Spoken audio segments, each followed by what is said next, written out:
a couple of weeks ago on the program, we had a young fighter by the name of Andrea KGB Lee, the flyweight champion for LFA. She was on the program talking about an upcoming title defense.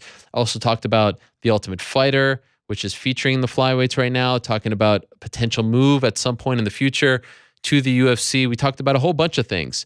Since then, she won, successfully defended her title. She signed with the UFC. She was supposed to make her debut this Saturday at UFC 216, but just hours after she actually signed the contract to fight Kalindra Faria, she was pulled from the card because of an issue that she had that she spoke about on this program.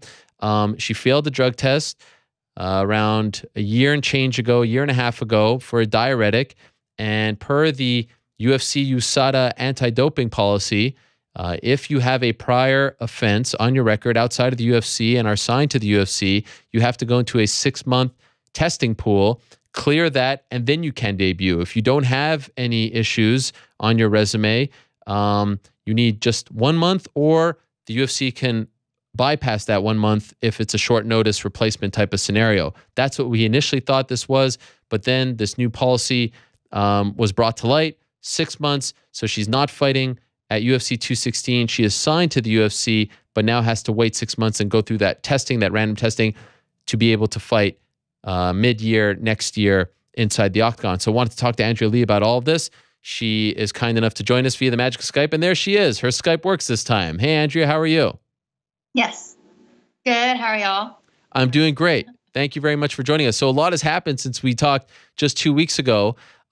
Let's start here. You win that fight at LFA. You successfully defend your title. When do you get a call that the UFC is interested in you, and not just interested in having you fight on October 7th in Las Vegas at UFC 216? Well, I got the official call the next day, and they were asking if I would fight Jessica Eye. Since Paige Van Zandt hurt her back and wasn't able to. I agreed to take the fight, but then that whole thing fell through, and then they ended up finding me Kalindra Faria because they wanted to save the card for. They wanted to have a female in the main card. I guess that's what I'm assuming. So I of course was going to jump at that opportunity. I mean, it'd be crazy to turn that down. And so, why did the initial opportunity against Jessica Eye fall through? I think it's just because she didn't want to fight anybody else except for Paige Van Zandt because that's who she trained for, and she didn't want to accept a fight on short notice with someone she hadn't prepared for, and I completely understand that. Okay. All right, so then you get Faria, but you're talking about getting this opportunity, getting this call the day after your fight in LFA. That's a Saturday. This news starts to get out on Wednesday. Then we get the news that you're out of the fight on Thursday. What's happening between Saturday and Wednesday? They're finding Faria? Well, we didn't find out about Faria. Like, they were trying to find me somebody. Kalindra Faria wasn't found until I think probably Tuesday. Either Monday or Tuesday. And as soon as she accepted the fight, like, they flew her in like immediately. So I mean, she was there when we found out that I wasn't fighting. Okay. And so during this time, 2, 3, 4 days, does it ever come up that, okay, because of the diuretic issue that you may not be able to fight, that there's a 6-month testing period per the USADA UFC anti-doping policy? Does this ever come up? Is this on your radar, UFC's radar, anyone's radar? No, it didn't come up until Wednesday, I guess. It was Wednesday. The day that it was announced, and then I was trying to send in my walkout music song, and then I got a text from Donnie saying that I wasn't fighting. Oh no! And it was just crazy.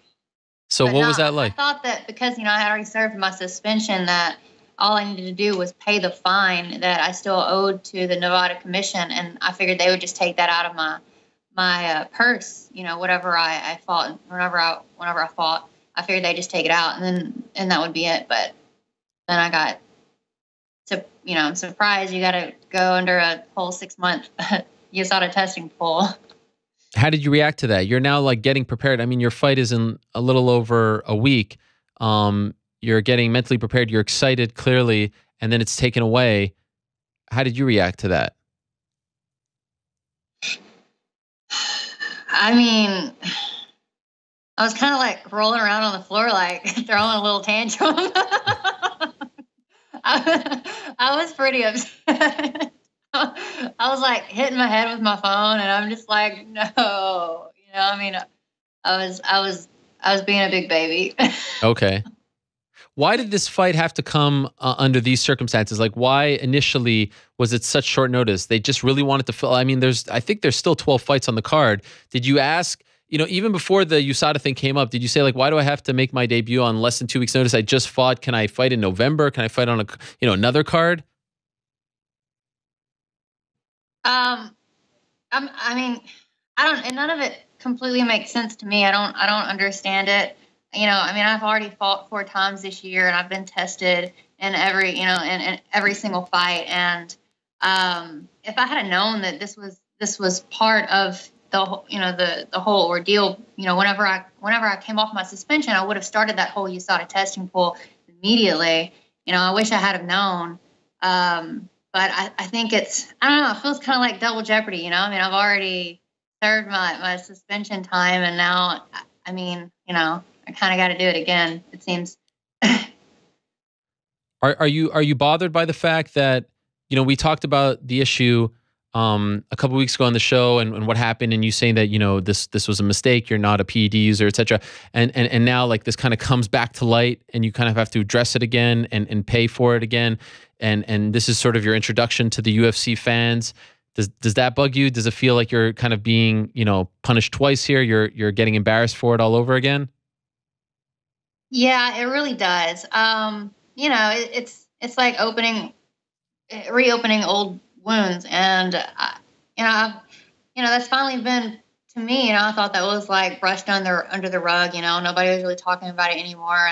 And I've never done drugs, I've never done steroids, and so when people hear that a fighter has been suspended or was popped for something, they automatically assume it's drugs or it's steroids, and even though they've heard that it's a diuretic, they still automatically assume, well, like, you're trying to mask something, but that's not the case.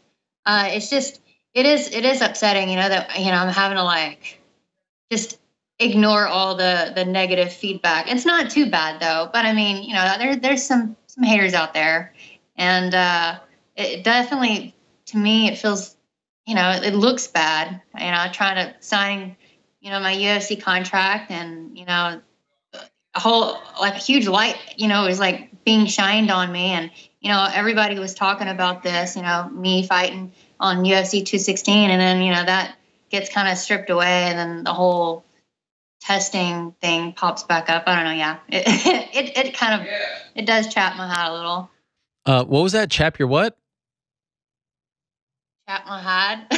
Chap your hide. I've never heard that one before. What does that mean? Like it? Oh, sorry. I guess that's a little. I love that. That's great. Chap your hide. It means like it bugs you. It's a pain in the butt. Yeah. Okay.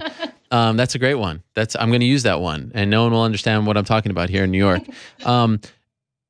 Removing yourself from the situation, as someone, you say you've never taken a steroid, you've never done PEDs.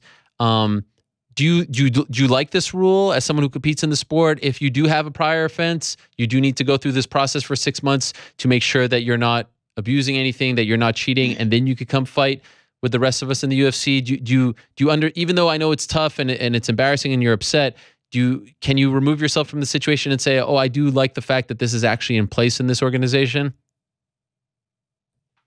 I understand it, and I mean, like, I know why they're doing it, and it's, to protect all the fighters, and, they want a clean sport, and I appreciate that and understand it. It does suck when it's happening to you. Yeah. But I do. I mean, I agree, and I think that it, some things, there should be some testing on fighters that might have done steroids before, but okay. I haven't. And so now you are signed to the UFC, right? Well, I haven't signed the official contract. As soon as I get to all that paperwork, I'm going to, like, I'll make a big post and take pictures and stuff. But that is the plan, and so you'll have to go through the 6 months, and then that means if we Yes. are in October, then you can return if all goes well as you expect it to in around April or so. Is that the plan? Yes, and I've already filled out all my paperwork for the USADA testing pool, so I'm enrolled in that, and that time has already started ticking. So I'm just waiting for the random moment when they're going to show up. Have they tested you yet? Not yet. Okay, and just out of curiosity, I mean, 6 months is 6 months. Can you be in the testing pool? Can you be signed to the UFC, but also fight for Invicta in the interim or defend your LFA title? Is that something that's being discussed? Is that an option? I'm not 100% sure. I think that I could still fight for Invicta or LFA, but that's something that I think I still need to address with them. But also, we're not sure if, like, my coach, who's also, my husband and manager, and he does everything for me. He's saying, he doesn't necessarily want me to fight, if I'm going to be signing this UFC contract, because he doesn't want me to risk losing outside the UFC now. Okay. So the chances are you probably won't fight in the interim. Probably won't. You probably won't see me until I make my UFC debut. Okay. And by the way, how does this happen? Like, how does this fall through the cracks? Are you like have you gone to the bottom of this? Like, I know it's kind of new, but shouldn't this have been known before you were signed?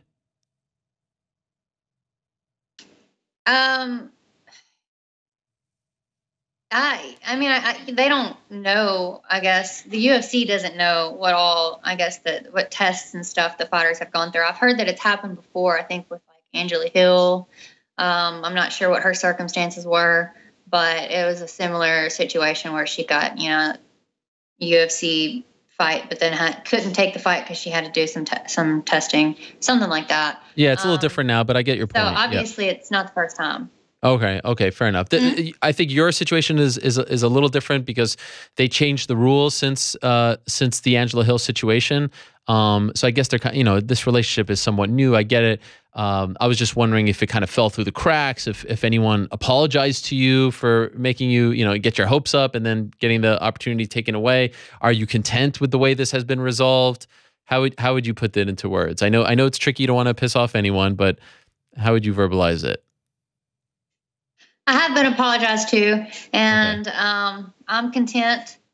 I'm fine with going ahead and having 6 more months to train and prepare for my next fight. It's just going to give me more time to get ready and soak it all in.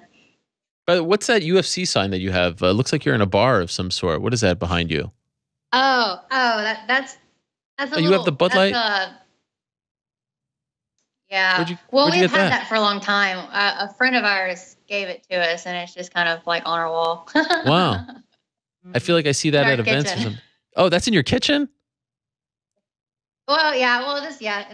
This is our little dining area. Okay, and you have like a random LFA poster right under it.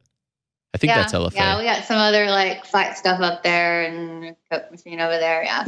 Okay. Kind of like a little party room, but it.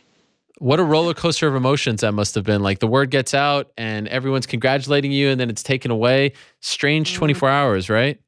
Are you getting over it? Yeah, I mean, it was.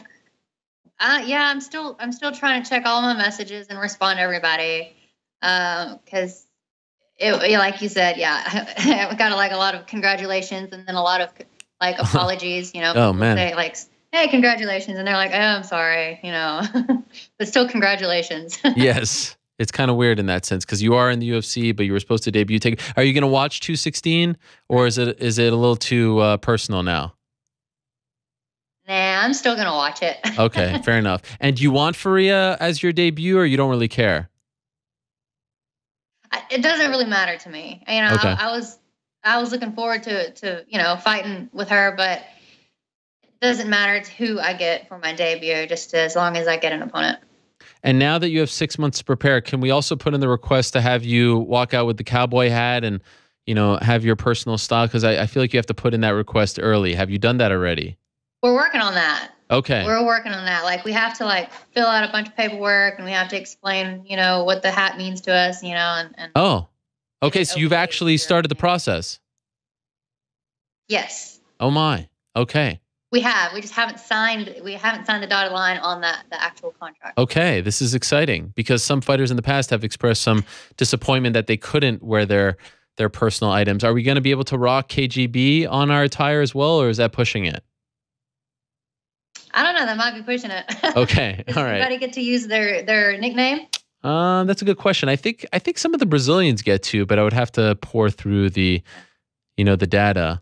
I'm just a big fan of personalities and being unique and looking different in the fight game. And I think that your look with the hat and the logo and the nickname has made you stand out a little bit. And so I think it would be a shame to lose that in the UFC.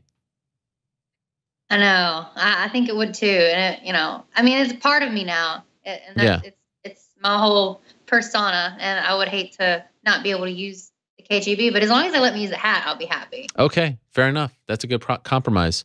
Well, I should say congratulations on getting to the UFC. I know you haven't signed yet, but it looks like it's imminent. I'm sorry this happened. Was looking forward to seeing your debut in person this weekend, and get through this 6 months, and we'll see you in around April or so. That sounds great. Thank you. All right. All the best to you, Andrea. And we'll talk soon. Yes, absolutely. And kudos to you for how you handled this. I know it's unfortunate. You were very upset and probably were very emotional, but hey, handled it like a pro, and you will be back, I'm assuming, sooner rather than later. So we look forward to your debut in early 2018. Mm-hmm. I hope so. All right. I look forward to it. All right. There she is. All right. We all Andrea. take care, okay? All right. Take care.